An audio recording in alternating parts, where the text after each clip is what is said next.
नमः श्रीयतिराजाय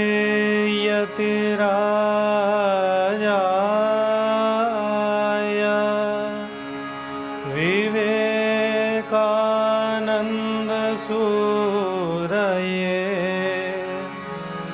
सच्चित्सुखस्वरूपाय स्वामिने तापहारिणे स्वामिने तापहारिणे।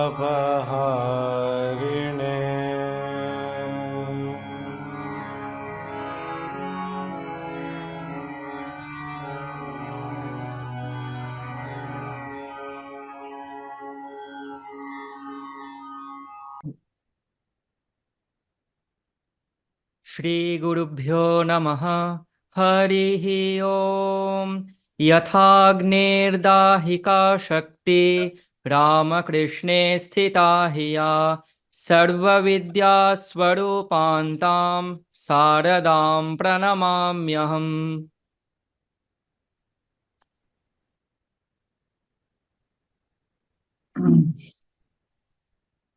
सद्गुरूणां रामकृष्ण परमहंसानाम् अनुग्रहेण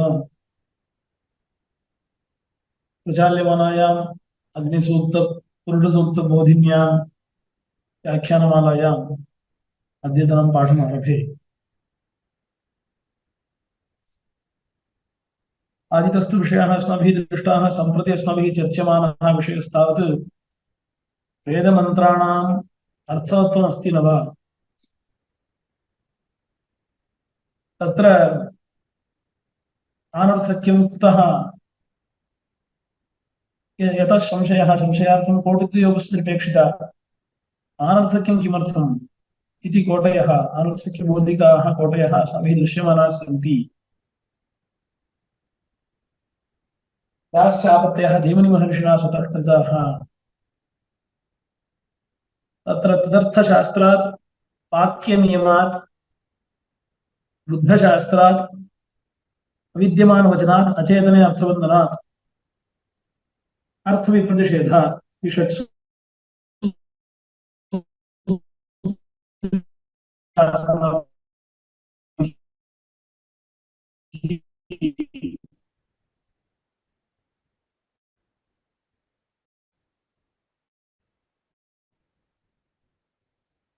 न श्रूयते महोदय।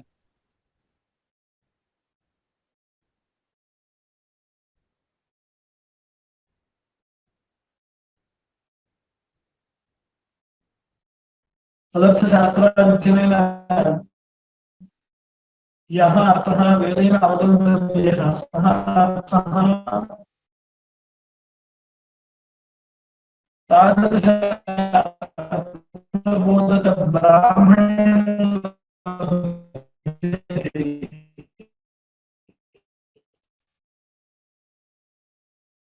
यः अर्थः वेदेन बोधनीयः। श्रूयते वा इदानीं? महोदय श्रूयते। वीडियो तो ऑफ करो मित्र।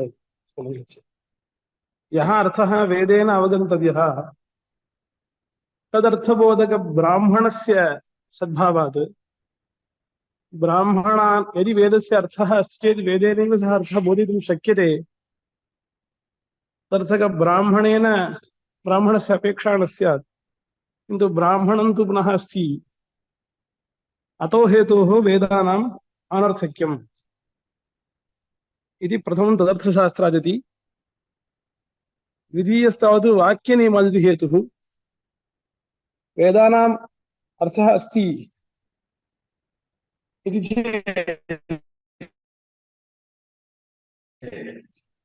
अर्थबोधस्तावत् यथागतं प्रयुज्यमानेऽपि भवति। यथा लोके एवं वेदेऽपि यथा कथञ्चित् प्रयोगे अर्थबोधसम्भवे सति वाक्यनियमः नापेक्षितः। अनया आनुपूर्व्यैव पठनीयमित्याख्यः वाक्यनियमः नापेक्षितः, किन्तु वेदे वाक्यनियमः अस्ति।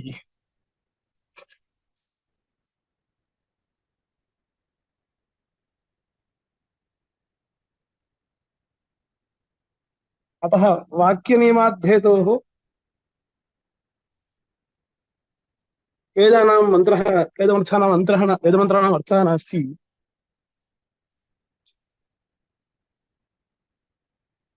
इति द्वितीयः हेतुः। तृतीयः बुद्धशास्त्रात् तैस्तैर्मन्त्रैः यः अर्थः प्रतीयते सः अन्येन प्रमाणेन सिद्धः। ज्ञातः एव अर्थः पुनरुच्यते, ज्ञातस्य अर्थस्य पुनः कथनं निरर्थकं भवति इति हेतोः बुद्धशास्त्रात् वेदः निरर्थकः इति। चतुर्थः हेतुः अविद्यमानवचनात्।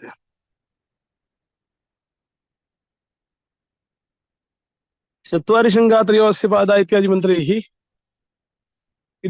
अविधीयमानः यः अर्थः, बुद्ध्यमानः यः अर्थः सः नास्ति एव, यतोहि तादृशं वस्तु न प्रसिद्ध्यति लोके इति हेतोः अविद्यमानवचनात्, अविद्यमानस्य अर्थस्य वचनात् कथनात् हेतोः वेदः निरर्थकः इति।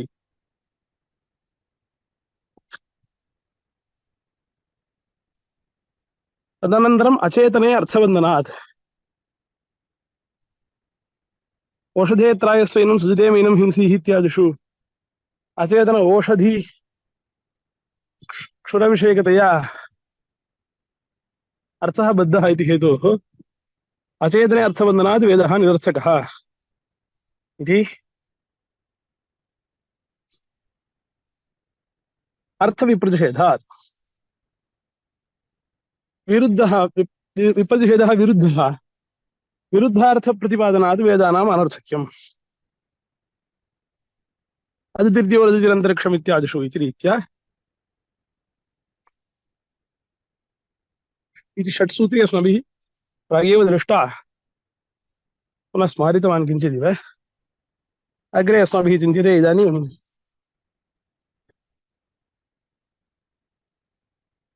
उक्तरीत्या यद्यपि बहवः हेतवः, किन्तु पूर्व हेतौ दोषमुद्भाव्य नाम किं तस्य दौर्बल्यं प्रतिपादयन्नेव अग्रे गच्छति सूत्रकारः। तत्रापि अर्थविप्रतिषेधादिति हेतोः वारणम् एवं भवितुमर्हति। एवम् एकस्यापि रुद्रस्य योगसामर्थ्यात् बहुमूर्तिस्वीकारः अस्तु। एवम् अदितिर्द्यौः इत्यत्रापि एकस्याः एव अदित्याः सर्वात्मना स्थितिः इति हेतोः विरोधः अस्ति इति। ततः न अर्थविप्रतिषेधः इति चेत् ततः अग्रिमं हेतुम् उपन्यसति स्वाध्यायवद वचनात्।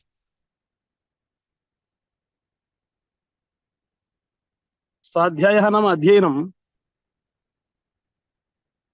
अध्ययनार्थं यदा बालः पठति तदानीं मन्त्राणाम् अर्थाः सन्ति चेदपि यः पठति तस्य अबोधकः तद् अर्थं न जानाति। एवं यथा एवं यज्ञादिषु प्रयुज्यमानोऽपि अर्थः मन्त्रः अबोधकः एव भवति। पठनमात्रेण फलं जायते इत्येतावत् अङ्गीकर्तुं शक्यते। पूर्णिका नाम काचित् योषित् अवघातं करोति, ह्यवघातं करोति, योषित् स्त्री। तत्समीपे माणवकः स्वाध्यायग्रहणार्थं कदाचित् अवघातमन्त्रम् अधीते।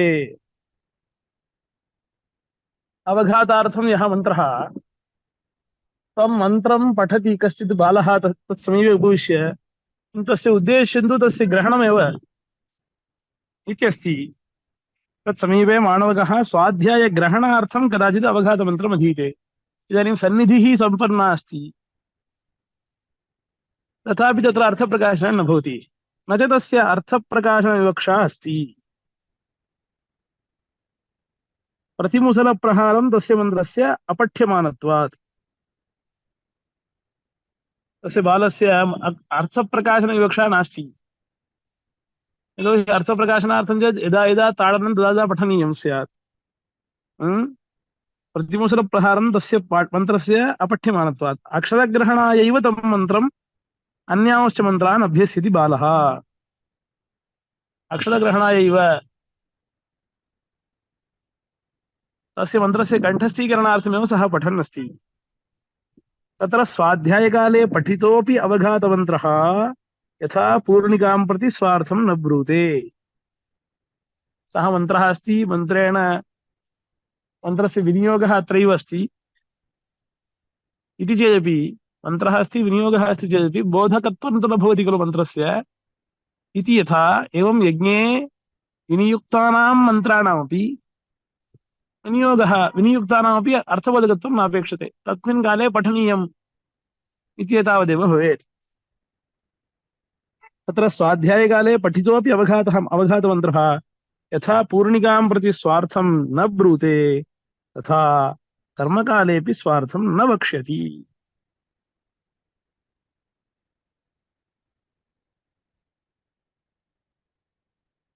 अतः स्वाध्यायमन्त्राणां यथा अबोधकत्वम् एवं विनियुक्तानामपि मन्त्राणाम् अबोधकत्वम्। तर्हि विनियोगः किमर्थं कृतः इति चेत् विनियोगेन अदृष्टोत्पत्तिः इति किञ्चित् स्यात्। नाम किं, विनियोगस्य सार्थक्यं तावत् अर्थवत्वमङ्गीकृत्यैव साधनीयमिति नास्ति। ननु तत्र माणवकस्य अर्थे विवक्षा नास्ति, पूर्णिकापि अवबोद्धुम् अक्षमा। अतः स्वाध्यायोदवचनादिति हेतुमुक्त्वा उत्तरहेतूपन्यासाय अस्यापि दौर्बल्यं वदति।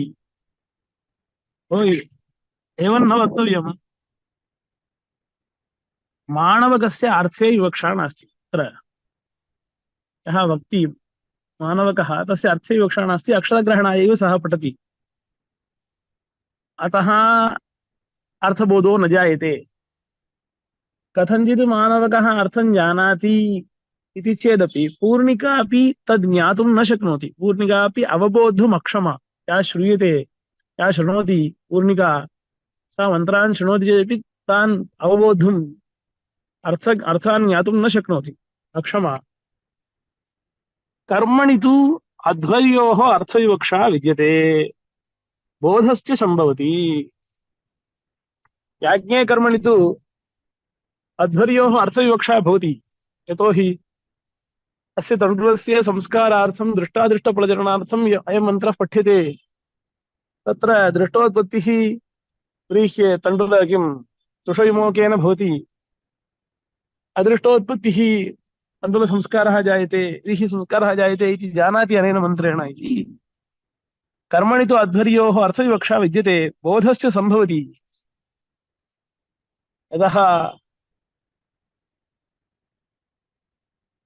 उक्तरीत्या प्रतिज्ञायामेव आचार्यैः उक्तं, वेदः अस्ति, वेदस्य विनियोगः यज्ञे कर्मणि, तस्मिन् यज्ञे कर्मणि विनियुक्तानां मन्त्राणाम् अर्थज्ञानं विना प्रवृत्तिर्नास्ति इत्यतः यज्ञार्थमेव व्याख्यानं सम्पन्नं। तत्र यज्ञे प्राथम्यं यजुर्वेदस्य इत्युक्तरीत्या अर्थबोधोऽपि अनुष्ठानाय एव सम्पन्नः इति हेतोः तथा लक्षणलक्षितस्य अध्वर्योस्तावत् अर्थबोधः सम्भवत्येव। अतः अयं दृष्टान्तः न घटते, पूर्णिका दृष्टान्तः अध्वर्योः न घटते। पूर्णिका तु ज्ञातुं न शक्नोति, अयं तु शक्नोति। अत्र बालः पठति, अत्र तु शिक्षितः होता पठति इत्यतः तयोः वैषम्यमस्ति इत्यतः अयं हेतुः न उपन्यस्यति, अयं हेतुः न युक्तः इति अत्र दौर्बल्यं प्रतिपाद्य अग्रिमां हेतुम् उपन्यस्यति। अविज्ञेयात्,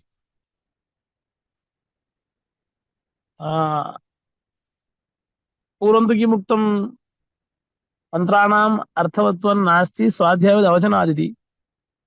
यस्य तु ज्ञातुं शक्तिरस्ति स तु ज्ञातुं शक्नोति अध्वर्युः इत्युक्ते तस्यापि बोधो न भवति। किमर्थं? केषाञ्चिन् मन्त्राणाम् अर्थः न विज्ञातुं शक्यते। भाष्यकारैः संक्षेपात् अस्मिन् विषये उक्तमासीत्। सर्वत्रापि नाम यो यः विचारः सम्प्रति क्रियमाणः सर्वोऽपि संक्षेपेण कृतः, तत् समाधानं च कृतं। तत्रैव उक्तमासीत् अम्यक्सात इन्द्रदृष्टिरस्मे इत्येको मन्त्रः शृण्यवजर्भरी तुर्परीदु इति अपरः मन्त्रः। ननु ईदृशमन्त्रार्थबोधायैव नाम अम्यक्सात इन्द्रदृष्टिरस्मे इत्यस्मिन् मन्त्रे घटकानां पदानाम् अर्थ अभावात् अध्वर्युणापि समर्थेनापि अर्थज्ञानं न सम्भवति, समर्थस्यापि अर्थज्ञानं न सम्भवति, अतः अर्थवत्वं वक्तुं न शक्यते इति अविज्ञेयादिति हेतुः। केषाञ्चिन् मन्त्राणाम् अर्थः विज्ञातुं न शक्यते, तद्यथा अम्यक्सादेन्द्रदृष्टिरस्मै इति एको मन्त्रः शृण्येवजर्भरीतु इत्यपरमर्थः। तत्रापि वदति अध्वर्युरपि तादृशः स्यात् खलु, सामान्यतः भाषणे समर्थः इत्येतावन्न निगूढार्थज्ञानवान्, तत्रापि वेदार्थज्ञाने सामर्थ्यम् अपेक्षितं चेत् अङ्गानां सर्वेषां ज्ञानं सम्पादनीयम् आदौ। तत्र अङ्गानां ज्ञानेन शिक्षायाः व्याकरणस्य निरुक्तस्य ज्ञानेन अर्थबोधः सुगमः भविष्यति। अनु ईदृशमन्त्रार्थबोधाय एव निगमनिरुक्तव्याकरणानि प्रवृत्तानि। निघण्टु इति पाठभेदः अस्ति, तत्र युक्तः भाति, यतोहि निगमो नाम पुनः भेदः एव स्यात्। निघण्टु निरुक्तव्याकरणानि प्रवृत्तानि नाम वेदे पठितानां मन्त्राणाम् अर्थबोधः सामान्यतो न भवति इत्यतः एव व्याकरणं सर्वथा शब्दज्ञानार्थम् अपेक्षते। अत्रापि वैदिकी प्रक्रिया अस्ति, तस्याः प्रक्रियायाः पठनेन वैदिकानां मन्त्राणाम् अर्थबोधः सुगमः। अन्यथा लौकिकशब्दवत् वैदिकशब्दमपि पश्यति चेत् तर्हि अदुष्टत्वं प्रतिपादयेत् वैयाकरणोऽपि। अतः सम्पूर्णतया व्याकरणस्य पठने तदनु निरुक्तस्य पठने एवं निघण्टुः इति यः अस्ति भागः अङ्गतया, तस्य पठने सति येषां मन्त्राणाम् अर्थः ज्ञायते। यतोहि अम्यक्सात इत्यादीनां मन्त्राणाम् अर्थः वर्णितः निरुक्ते इति हेतोः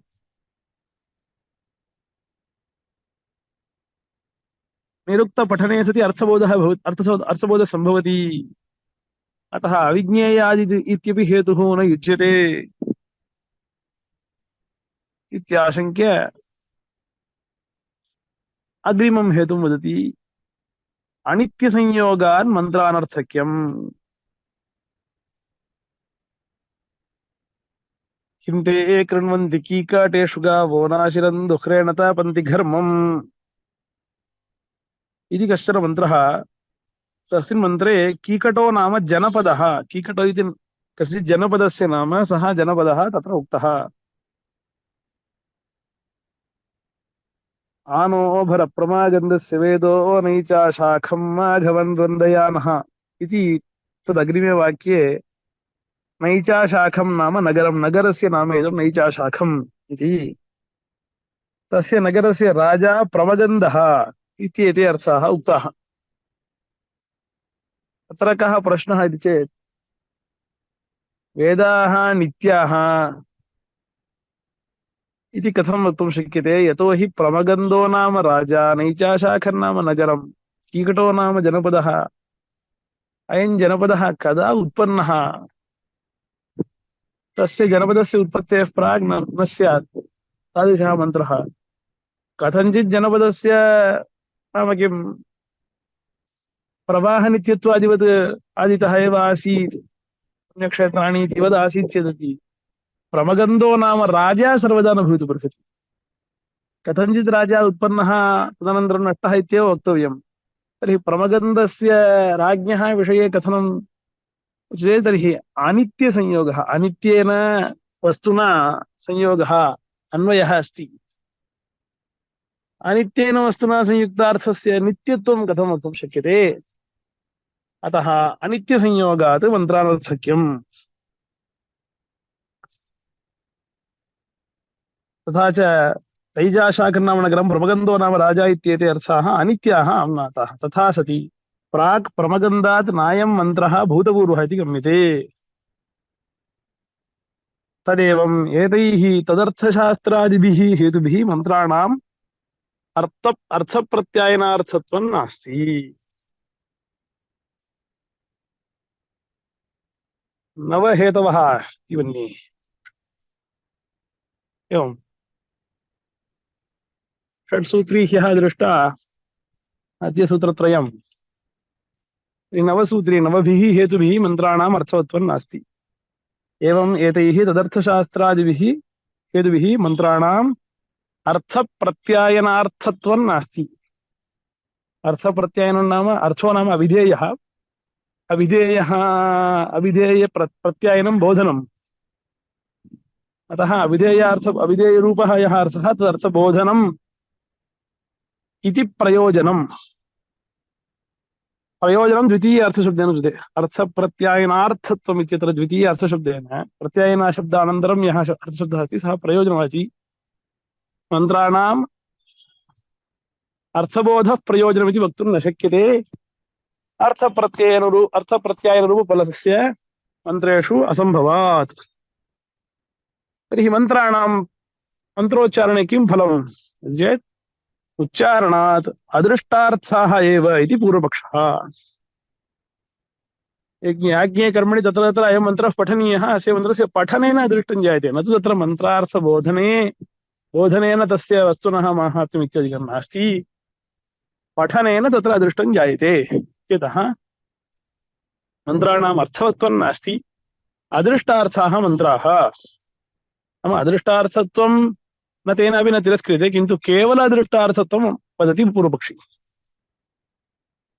यतोहि अर्थबोधकत्वे साधितेपि अदृष्टार्थत्वं नापगच्छति अद्यापि स्वीक्रियते खलु इत्यतः अदृष्टार्थत्वं नास्ति इति न स वदति किन्तु केवलम् अदृष्टार्थत्वमेव इति सिद्धान्तिनस्तु न अर्थबोधोऽपि फलम् अदृष्टोऽपि फलम् अदृष्टमपि फलम् इति इत्यस्याम् आशङ्कायां सिद्धान्तं सूत्रयति तत्र सिद्धान्तं सूत्रयति इति सिद्धान्तसूत्राणि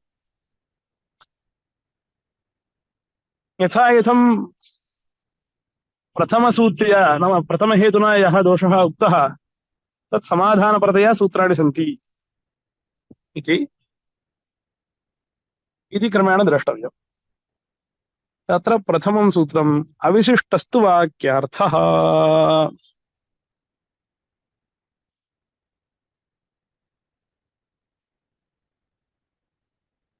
नाम तत्र तदर्थशास्त्रादिति प्रथमः हेतुः उक्तः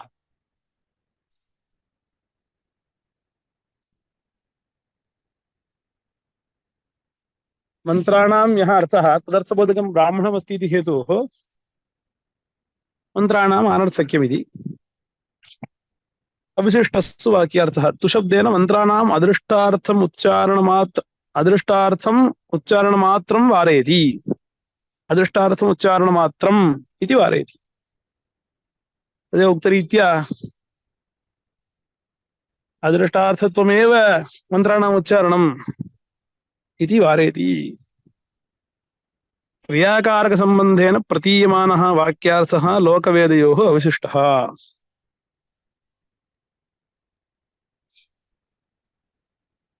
नाम वाक्यादर्थः वाक्यार्थः वाक्यस्य अर्थः वाक्यार्थः नाम वाक्ये प्रयुक्ते तत्र क्रियायां कारकाणाम् अन्वयः भवति अन्वये सति अर्थबोधः जायते यः अर्थबोधः जायते इति कुतो अर्थबोधः जायते चेत् शब्दानां सामर्थ्यं पदे प्रयुक्ते पदानां शक्तिमत्वे सति शक्तिज्ञानेन सहगत पदार्थोपस्थितौ सत्यां पदार्थोपस्थितौ अन्वये सति अर्थबोधो भवति इयमेव प्रक्रिया लोके सैव प्रक्रिया वेदेपि आसीते तत्र पदप्रयोगः क्रियते यस्य तु पदार्थोपस्थितिर्भवति तस्य वाक्यार्थः भवत्येव भवता कथं वक्तुं शक्यते येषां मन्त्राणाम् अर्थो नास्ति अतः अर्थबोधो न भवति यस्य अर्थबोधो न भवति तत्र पदार्थोपस्थितिर्नास्ति शक्तिज्ञानं नास्ति तस्य इत्यर्थः अतः यस्य तु पदार्थोपस्थितिर्भवति तस्य वाक्यार्थबोधः भवत्येव भवान् किं बलेन वारयति अस्य अर्थः अस्ति अर्थः नास्ति यतः अर्थबोधो न भवति इति कथं वक्तुं शक्नोति।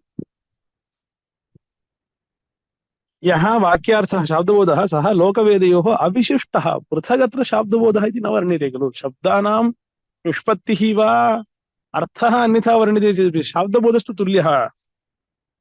लोके वेदे च शाब्दबोधः तुल्यः। तथा सति लोके अपि अर्थप्रत्यायनाय एव वाक्यम् उच्चार्यते तथा वैदिकयागप्रयोगेपि द्रष्टव्यम्। लोके वाक्यस्य प्रयोगे सति अर्थप्रत्यायनाय न प्रयुक्तम् इति वक्तुं न शक्यते खलु।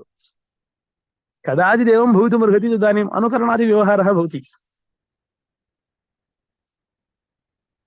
अनुकरणविषये शब्दस्य शब्दः एव अर्थः। त्वमत्रैव उपविश इति आचार्याः उक्तवन्तः इति कश्चित् वदति छात्रः। आचार्याः यदा त्वरया गच्छन्तो भवन्ति बहिः, कश्चित् छात्रः बहिः ग्रामार्थं गन्तुम् उद्युक्तः आदौ अनिज्ञां स्वीकृतवान् इति चेत् तदनन्तरं काचित् सूचना आगता चेत् ते स्वयं साक्षात् तं छात्रम् आहूय वक्तुं यदा तेषां समयः नास्ति तदानीम् अन्यं कञ्चन छात्रं प्रेषयन्ति। कथं तस्य निकटे वदतु त्वम् अत्रैव तिष्ठतु इति अहम् उक्तवान् इति। सोऽपि तथैव वदति त्वम् अत्रैव तिष्ठ ग्रामं प्रति मा गच्छ इति आचार्याः उक्तवन्तः इति। तदानीं शब्दस्य शब्दः एव अर्थः इत्यतः तदानीमपि इति शब्दः प्रयुज्यते इति, अन्यथा एवं न भवति। अतः क्वचिद् अनुकरणार्थं शब्दबोधनार्थं शब्दप्रयोगस्यपि बहुशः सर्वत्र अर्थबोधनाय एव शब्दप्रयोगः। एवं वैदिकेऽपि कर्मणि यः शब्दप्रयोगः वेदमन्त्रस्य पठनम् उच्चारणं तद् अर्थबोधनार्थमेव। तथा सति लोके अर्थप्रत्यायनाय एव वाक्यम् उच्चार्यते तथा वैदिकयागप्रयोगेऽपि अर्थप्रत्यायनाय एव वाक्यं प्रयुज्यते इति द्रष्टव्यम्। मन्त्रेण प्रकाशितस्त्वर्थः अनुष्ठातुं शक्यते न त्वप्रकाशितः।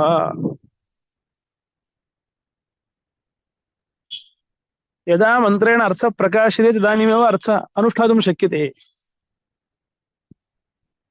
यदा मन्त्रेण अर्थः एव नोच्यते चेत् तस्य अनुष्ठानं न सम्भवति। यतोहि मन्त्रः एव एवं बोधयति एवं कर्तव्यम् इति।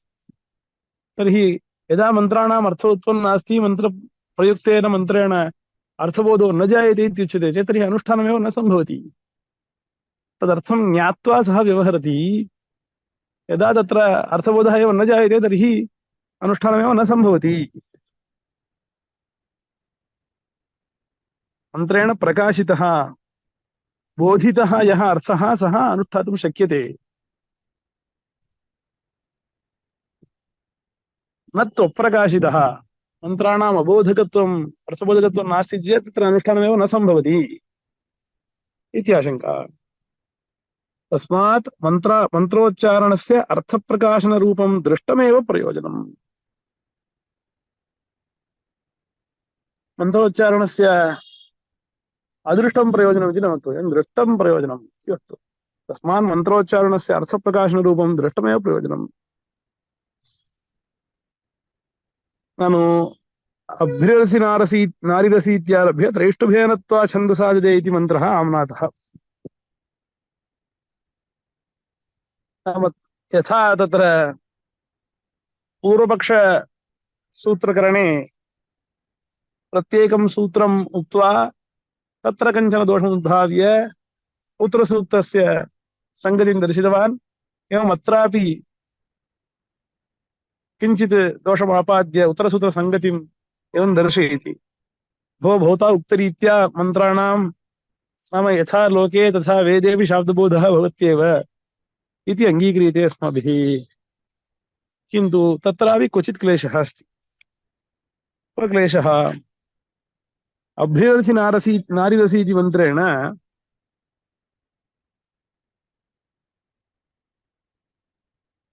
आदानं प्रदीयते। अभ्रि इति पात्रविशेषः, तस्य आदानम् उच्यते मन्त्रेण। त्रैष्टुभेनत्वा छन्दसादिते इति मन्त्रः।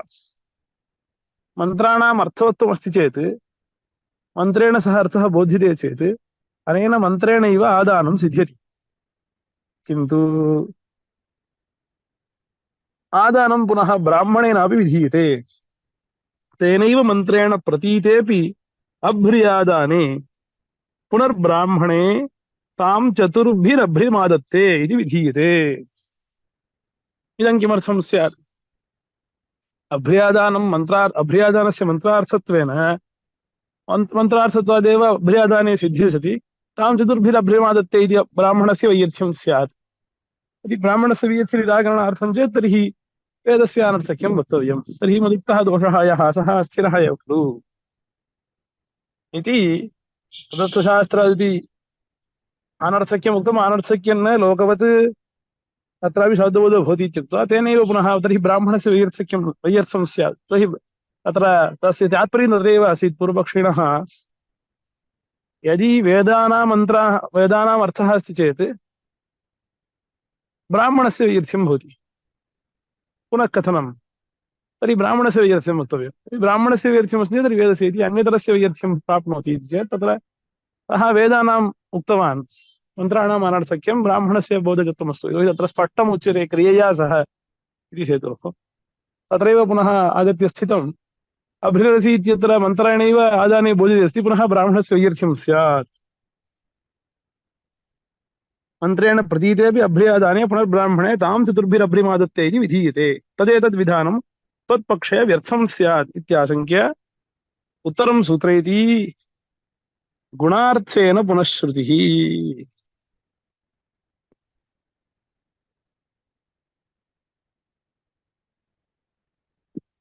मन्त्रेण प्रतीतस्यैव अर्थस्य ब्राह्मणे यत् पुनःश्रवणं तदेतत् चतुस्सङ्ख्यालक्षणगुणविधानार्थत्वेन उपयुज्यते।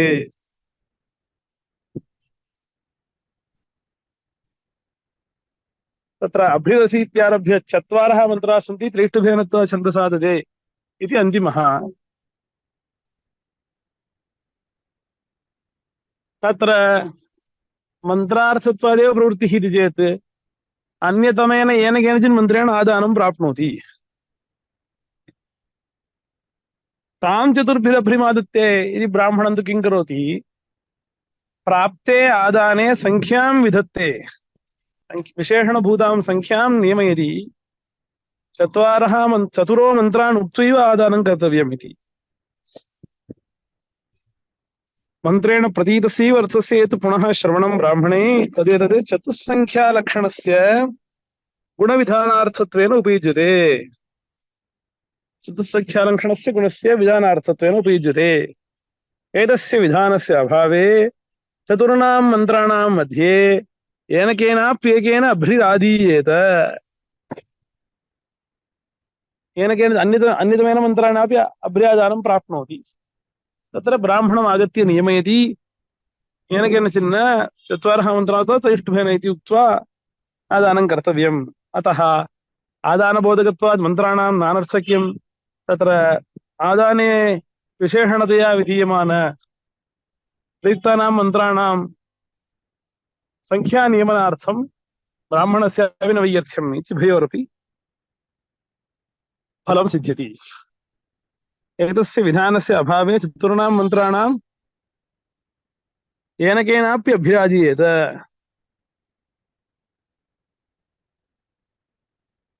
अतः ब्राह्मणानामपि वैयर्थ्यं नास्ति, वेदमन्त्र पठितानां मन्त्राणामपि वैयर्थ्यं नास्ति इत्युक्ते अन्यत्र पुनः आपादनं कर्तुमिच्छति।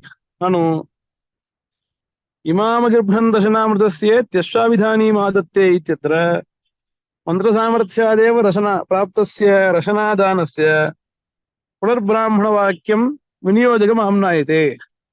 तदेतत् त्वन्मते व्यर्थम् इत्याशङ्क्य उत्तरं सूत्रयति परिसङ्ख्या।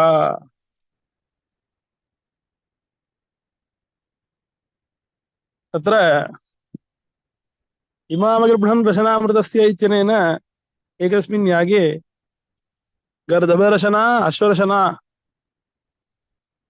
इति रशना द्वे रशने भवतः अत्र इमामगर्भं रशनामृतस्य इति अश्वाभिधानीम् आदत्ते।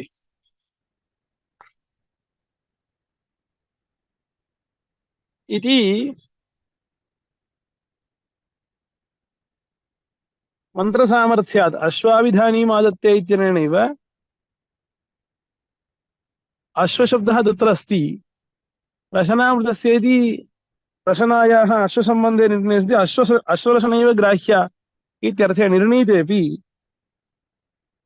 पुनः गर्दभाभिधानीं नादत्ते तर्हि पुनः अश्वाभिधानीम् आदत्ते इति आदानं किमर्थम्? आगृभ्रन् इत्यनेनैव अस्ति, पुनः अश्वाभिधानीम् आदत्ते इति पुनः अश्वाभिधानी इति आदानं पुनरपि विधीयते किमर्थम्? अगृभ्रन् इत्येव ग्रहणं प्राप्तम्, इमामि तत्र रशनैव अस्ति, तत्र रशनायाः आदानं तु सिद्धमेव अस्ति। तर्हि रशनायाः आदाने सिद्धे अश्वाभिधानीम् आदत्ते इति आदानं पुनर्विधीयते, तद्व्यर्थं स्यात् इत्याक्षिप्ते। परिसंख्या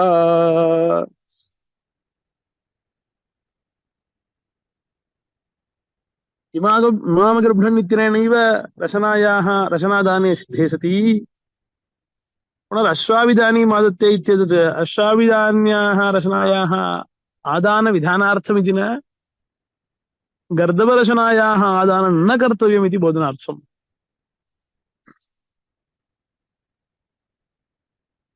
गर्दभाभिधानीं नादत्ते इति निषेधः परिसंख्या, तदर्थमिदं ब्राह्मणवाक्यम्।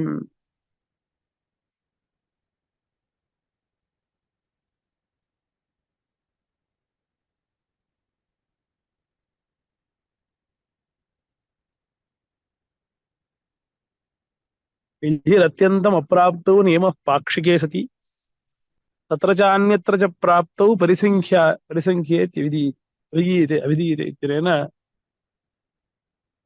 यत्र अत्यन्तम् अप्राप्तिः अप्राप्तः अर्थः उच्यते तत्र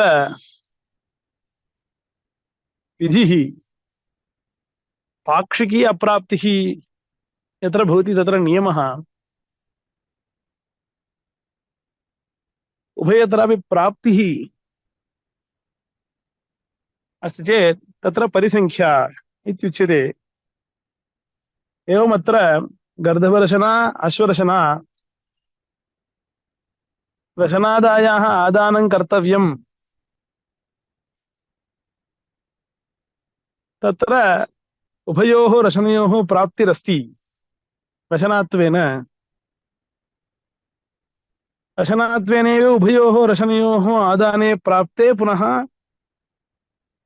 अश्वाभिधानीम् आदत्ते इति पुनः यत् पुनरादानं विहितं तत् परिसंख्यार्थम्। अनया परिसंख्यया किं विधीयते? अश्वाभिधान्याः आदानं कर्तव्यमित्यपेक्षया गर्दभरशनायाः आदानं न कर्तव्यमिति निषेधः एव उच्यते।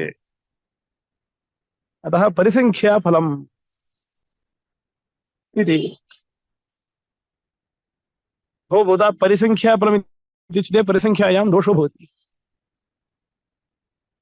त्रयो दोषाः भवन्ति। यतः इदानीम् अश्वाभिधानीम् आदत्ते इत्यत्र आदत्ते इत्यस्य नादत्ते इति नया सह विशिष्टः अर्थः नैविशिष्टः अर्थः वक्तव्यः।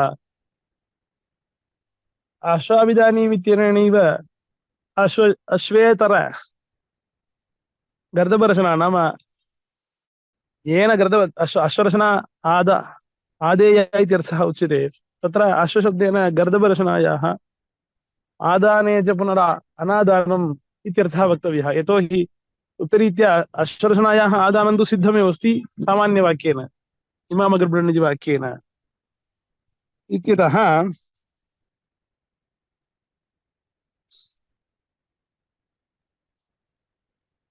प्राप्तहानिः अप्राप्तकल्पना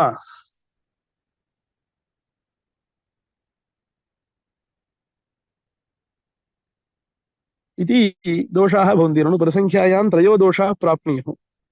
आदत्ते इति शब्दः रशनादानलक्षणं स्वार्थं जह्यात् नैव विशिष्टमर्थं बोधयति। निषेधलक्षणः परार्थः अस्य शब्दस्य कल्प्येत। आदत्ते इत्यस्य नादत्ते इत्यर्थः कल्पनीयः। निषेधलक्षणः परार्थः अस्य शब्दस्य कल्प्येत। एवं रशनात्वसामान्येन प्राप्तं गर्दभरशनायाः आदानं बाध्येत। न दत्ते इति न कस्य निषेधः चेत् गर्दभूषणायाः आदानं बाध्येत। अतः प्राप्तबाधः अस्ति इति हेतोः परिसंख्या न आदरणीया चेत् नैवं प्राप्तबाधः अत्र नास्ति। कथं गर्दभरशनायाः अप्राप्तत्वात्। कथम् अप्राप्तिः? इमामगृह्णन् इत्यनेन प्राप्तिः अस्ति खलु गर्दभरशनायाः अपि आदानम् इति चेत् तथा हि त्वत्पक्षे प्रकरणपाठ अन्यथा अनुपपत्या मन्त्रेण आदानं कुर्यादिति वाक्यं परिकल्प्यते। नाम इमामग्रबृहन् इत्यनेन प्रकरणपाठस्य अन्यथा अनुपपत्या मन्त्रेण आदानं कुर्यात् इत्यर्थः इति वाक्यं परिकल्प्यते। अनेन वाक्य इति आदानं कर्तव्यम् इति कल्प्यते। तथा च आदानार्थम् अयं मन्त्रः तादृशमन्त्रेण तेन च वाक्येन मन्त्र आदानयोः सम्बन्धे सिद्ध्यति। आदानं कर्तव्यं पठनीयः अयं मन्त्रः इति मन्त्रादानयोः सम्बन्धे सिद्धे सति पश्चात् किं विषयकम् आदानम् इति वीक्षायाम्। किं विषयकम् आदानम् इति जिज्ञासायां दर्शने लिङ्गात् रचनामात्रस्य आदानम् उपेत्य गर्दभरशनायाः प्राप्तिर्वक्तव्या। नाम रचनायाः आदानं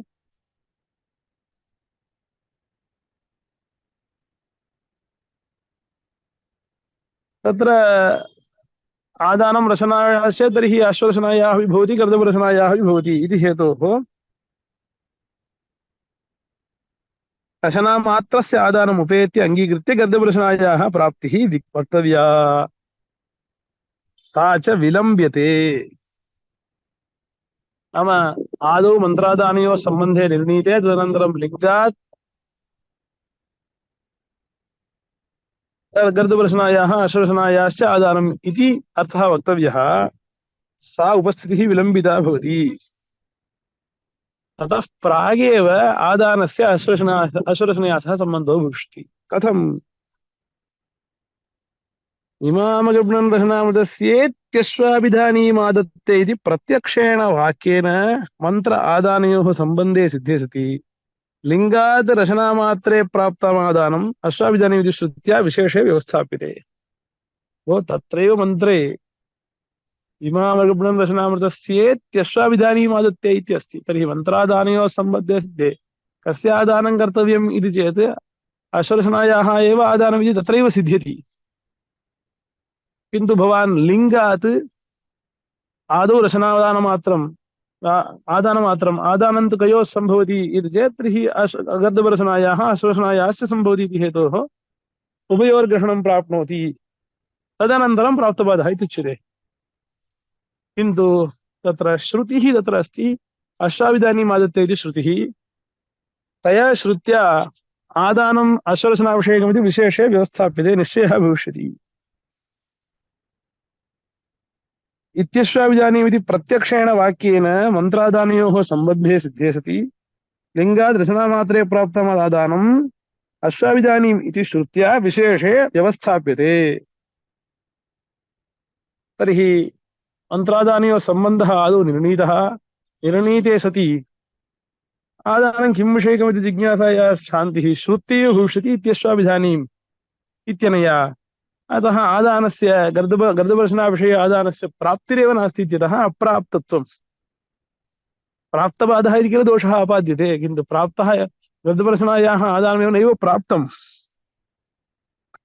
अतः मन्त्रस्य निराकाङ्क्षत्वात् गर्दभरशनायाः अप्राप्तत्वात् नास्ति प्राप्तबाधः।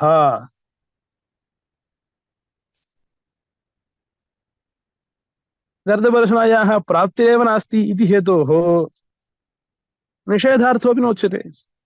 यदा गर्दभरशनायाः प्राप्तिरस्ति तदानीमेव अश्वाभिधानीम् आदत्ते इत्यस्य नादत्ते इत्यर्थः कल्पनीयः। अश्वाभिधानीम् इत्यत्र गर्दभरशनाभिधानीम् गर्दभरशनार्थकम् इत्यर्थे लक्षणः स्वीकर्तव्यः। यदा गर्दभरचनायाः आदानं नैव प्राप्नोति तर्हि नादत्ते इति निषेधार्थोऽपि न कल्पनीयः इत्यतः अतः एव निषेधार्थः न कल्प्यते विध्यर्थश्च न त्यज्यते। अप्राप्तकल्पना प्राप्तहानिः इति यो यः दोषः परिसंख्यायां भवति इत्युक्तं स सर्वोऽपि नास्ति। न प्राप्तबाधः गर्दभरचनायाः प्राप्तिर्भवति इत्येव नोच्यते। आदावेव आदानस्य अश्वरचनाविषयकत्वं निर्णीयते श्रुतत्वादिति। तत्र कुतो दोषत्रयम्? ईदृशम् अप्राप्तिरूपमेव गर्दभरचनायाः निवारणम् अभिप्रेत्य परिसंख्या इति सूत्रितम्।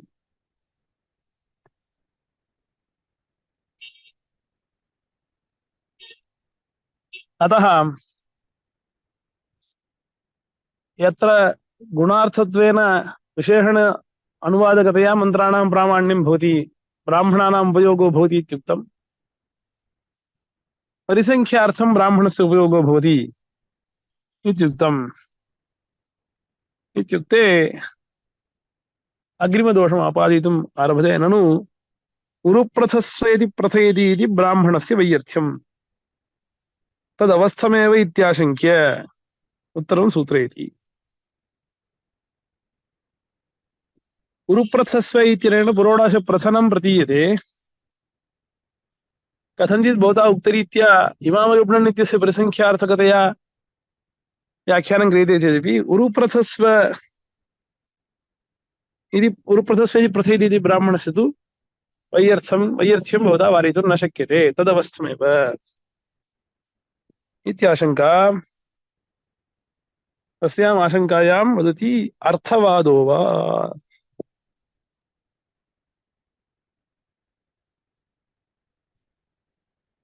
अर्थवादो वा फलम्। वैयर्थ्यं ब्राह्मणस्य वैयर्थ्यमिति नास्ति, अनुवादकत्वं भवति, अथवा अर्थवादो वा फलम्। शब्दः वैयर्थ्यं वारयति। अस्ति अत्र अर्थवादः यज्ञपतिमेव तत् प्रथयति इति। नाम उरुप्रथस्व इत्यनेन प्रथस्व इत्यनेनैव प्रथने सिद्धे सति प्रथयति इति, नाम उरुप्रथस्व इति मन्त्रेणैव सः अर्थः अवगतः, पुनः उरुप्रथस्व इति प्रथयति इति ब्राह्मणस्य वैयर्थ्यम् इति आशङ्का। तत्र यज्ञपतिमेव तत् प्रथयति, तेन अर्थवादेन सम्बन्धाय ब्राह्मणे विधिः पठ्यते। यज्ञपतिमेव तत् प्रथयति इति यद् ब्राह्मणम् इति यः अर्थवादः, तेन अर्थवादेन कस्य सम्बन्धः इति चेत् पुरोडाशप्रथनस्य सम्बन्धार्थं ब्राह्मणे तत् पठ्यते।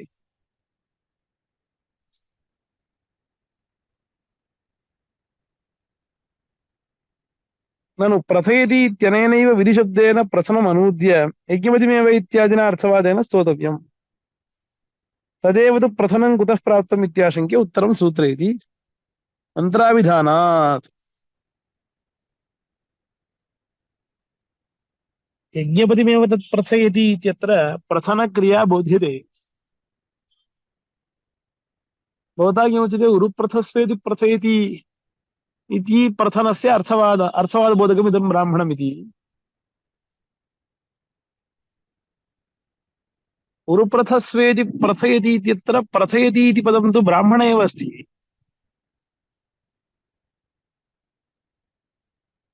ब्राह्मणाभावे प्रथनमेव न प्राप्नोति। भवता तु अर्थवादेन सह सम्बन्धार्थमिदं ब्राह्मणम्, यज्ञपतिमेव तत् प्रथयति इति अर्थवादेन सह सम्बन्धार्थमिदं ब्राह्मणम्, प्रथनं तु सिद्धमिति उच्यते। तत् प्रथनं कथं सिद्धम्?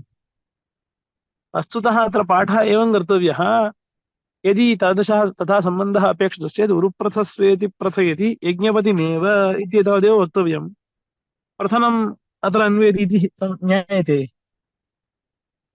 किन्तु प्रथयति इति प्रथनमपि अत्रैव बोध्यते, यज्ञपतिमेव तत् प्रथयति इति तदपि अत्रैव। मन्त्रे तु प्रथनं नैव बोध्यते, किन्तु भवता उच्यते मन्त्रेण उक्तस्य अर्थस्य अर्थवादेन सह सम्बन्धार्थम् इदं ब्राह्मणं, मन्त्रेण अर्थः एव नोक्तः इति आशङ्का। प्रथयति इत्यनेनैव विधिशब्देन प्रथनम् अनूद्य अनेनैव ब्राह्मणपठितेन विधिशब्देनैव प्रथनम् अनूद्य यज्ञपतिमेव इति इत्यादिना अर्थवादेन स्तोतव्यम्। तत्र प्रथनं तु केन विहितं तदेव तु प्रथनं कुतः प्राप्तम् इत्याशङ्कायां मन्त्राभिधानात् अध्वर्युः प्रोडाशमुद्दिश्य मन्त्रे प्रथस्व इत्येवम् अभिधत्ते तस्मात् अभिधानात् अध्वर्युकर्तृकं प्रथनं प्राप्तम्।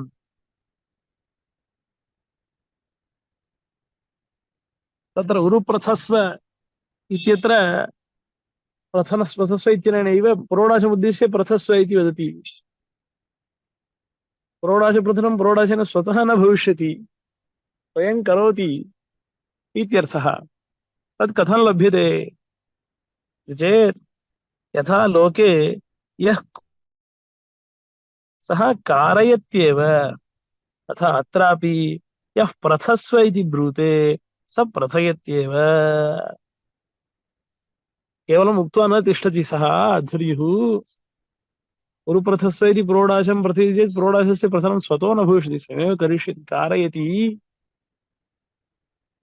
यथा लोके कार्यं कुर्वन्नेव कुरु इति अन्यं प्रेरयति तावन्मात्रम् उक्त्वा न तिष्ठति कारयति च। एवम् अत्र उरुप्रथस्व इति मन्त्रे प्रथस्व इत्यस्ति। प्रथस्व इति प्रोडाशोद्देशेन प्रयोगः तावता अर्थसिद्धिर्न भवति इति हेतोः सः करोति इत्यतः उरुप्रथस्व इति मन्त्रेणैव प्रथनं सिद्धम्। अतः तस्य यज्ञपतिमेव तत् प्रथयति इति अर्थवादेन सम्बन्धार्थमेव फलम् इत्यतः प्राप्तस्य प्रथनस्य अर्थवादबोधनार्थं ब्राह्मणम् इति हेतोः अत्र यत् अनर्थक्यं वारणं न भवितुमर्हति इत्युक्तं तथा नास्ति। तत्रापि अर्थवादार्थं ब्राह्मणं भवितुमर्हति इत्युक्त्वा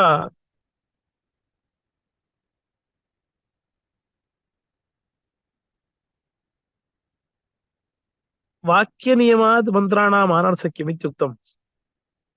अग्निर्मूर्धा चित्र तस्य उत्तरं वदति अविरुद्धं परम्। अतः एतानि समाधानानि प्रथमदोषस्यैव सम्पन्नानि इति भाति। एवं तदर्थशास्त्रादिति ब्राह्मणेन अर्थः उच्यते तर्हि मन्त्राणाम् अनर्थक्यम् इत्युक्तं सर्वत्रापि स एव विचारितः। अवशिष्टस्तु वाक्यार्थः इत्यत्र शब्दबोधः यथा भवति अत्रापि भवत्येव।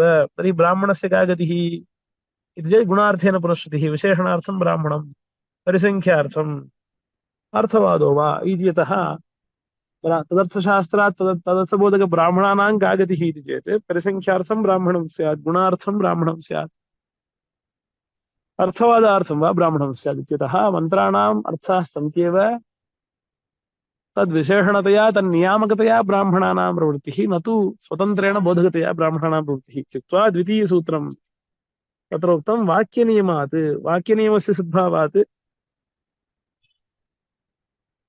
वेदानाम् अनर्थक्यम् इत्युक्तवान्।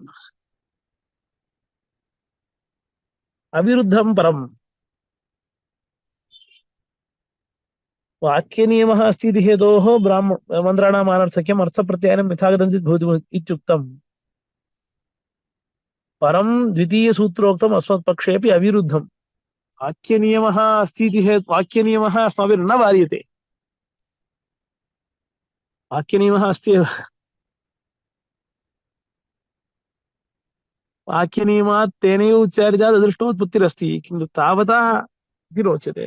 न हि वयं पाठक्रमनियमात् अदृष्टं निवारयामः। नाम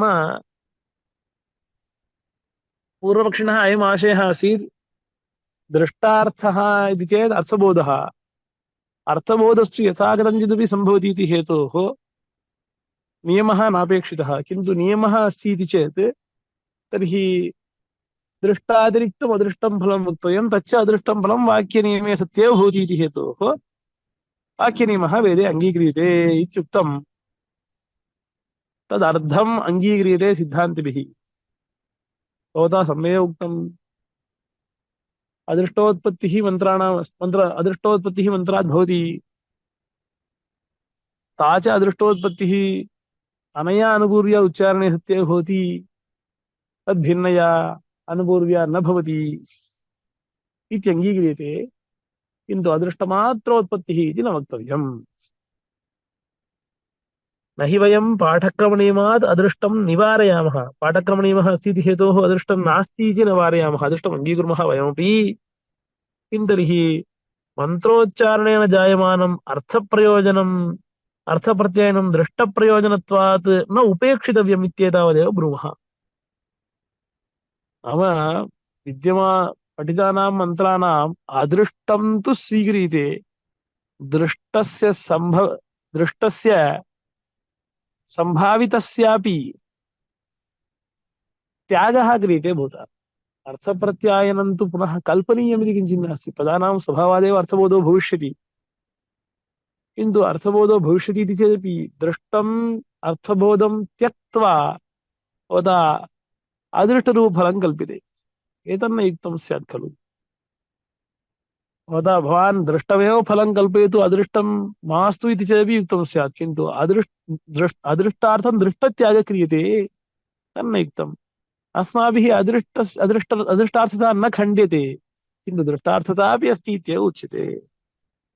मन्त्रोच्चारणेन जायमानम् अर्थप्रत्ययनं दृष्टप्रयोजनत्वात् न उपेक्षितव्यम् इत्येतावदेव ब्रूमः। अतः वाक्यनियमः अस्ति एव, वाक्यनियमः दृष्टोत्पत्तिरस्ति एव, किन्तु तस्मादेव हेतोः अदृष्टं भवति, अदृष्टत्वादेव किं सन्तोष्टव्यम् इति नास्ति खलु। दृष्टप्रयोजनमपि फलम् अर्थबोधः भवत्येव, तन्न निराकरणीयम् इत्युक्त्वा तृतीयं बुद्धशास्त्रात् इत्युक्तम्। अग्निरग्नीन् विहर इत्यादिषु विहरणादिकं कर्तव्यमिति अध्ययनकाले एव अस्माभिः प्रत्यक्षतः दृष्ट्वा अवगतमिति हेतोः बुद्धः यः अर्थः तत्रैव शासनं करोति वेदः। बुद्धस्य शास्त्रं बुद्धशास्त्रम् अवगतः यः अर्थः तदर्थ शासनं करोति वेदः इत्यतः बुद्धशास्त्राध्येतोः वेदः अनर्थकः इत्युक्तम्। तत्परिहारं वदति, ननु प्रोक्षणीरासादय इति मन्त्रः बुद्धमेव अर्थं शास्ति, तदयुक्तम्। तत्र अग्निरग्निर्विहर इत्युक्तौ तत्र प्रोक्षणीरासादय, प्रोक्षणीपात्रस्य आसादनं कर्तव्यमिति मन्त्रेण उच्यते, तत्तु अवगतं स च अर्थः अवगतः एव अस्ति। तत्र उदाहरणोपयुक्तं सोपानत्कस्य उपानदनन्तर असम्भवात् इत्युक्तम्। तत्परिहारं वदति सूत्रे इति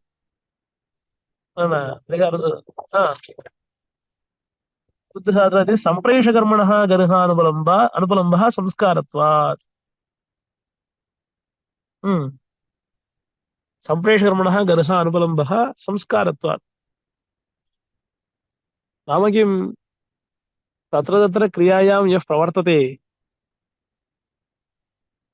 स जानात्येव तत्र किं किं कर्तव्यमिति, किन्तु तत्र सम्प्रैषो देयः इत्यपि नियमः अस्ति, तेन सम्प्रैषेण नियमः अस्ति, फलोत्पत्तिरस्ति। यतः कश्चित् भवता श्वः इष्ट्यर्थं भवता आगन्तव्यमिति आह्वानं कृत्वा आहूतः तत्र गच्छति चेदपि सर्वं सिद्धमित्यतः तेन स्वयं गत्वा कर्तुं शक्यमिति तु नास्ति।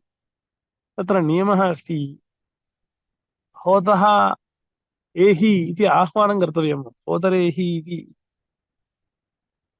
आह्वान अनन्तरं तत्रापि होतरेहि इति आह्वानं केवलम् अपेक्षते इति नास्ति, आसन्नेषु हविषु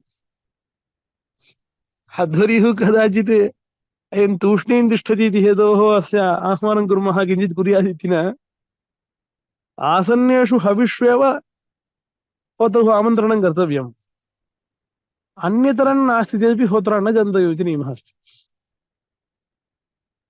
केवलम् आह्वानं कृतं हविरासादनं न जातं तर्हि न गन्तव्यम्।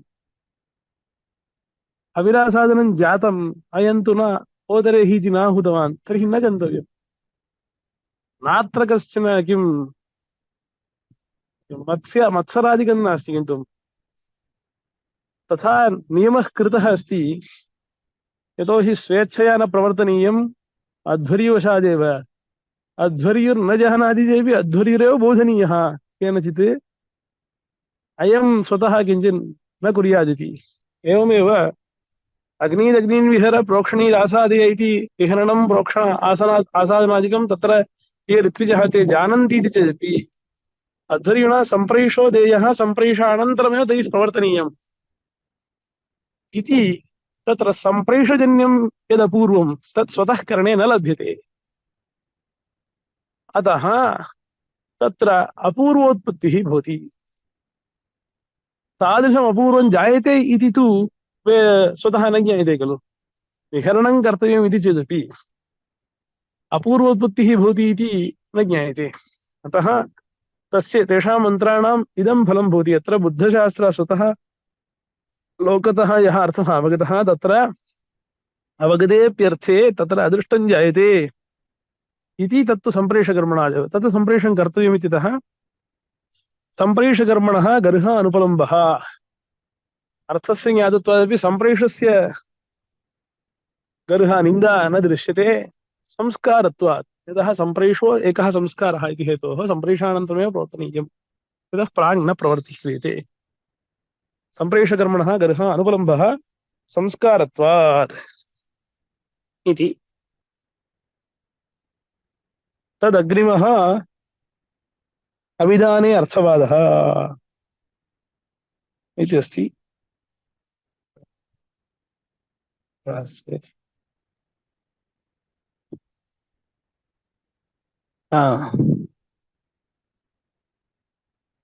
इत्युक्त्वा तत्र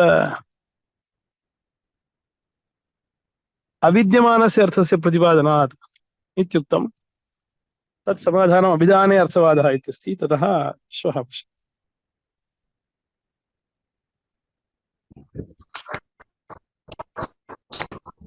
ओम शांति शांति शांति हरि ओम तत्सत् श्री रामकृष्णार्पणमस्तु।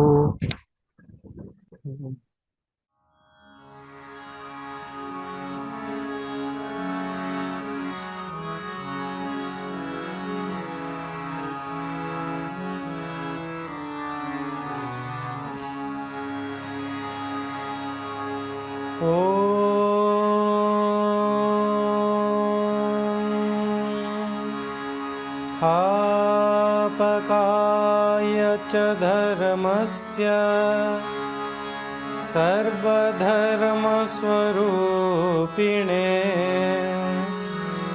अवतारवरिष्ठाय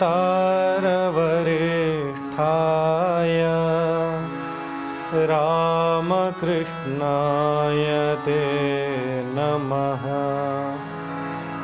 रामकृष्णाय ते नमः।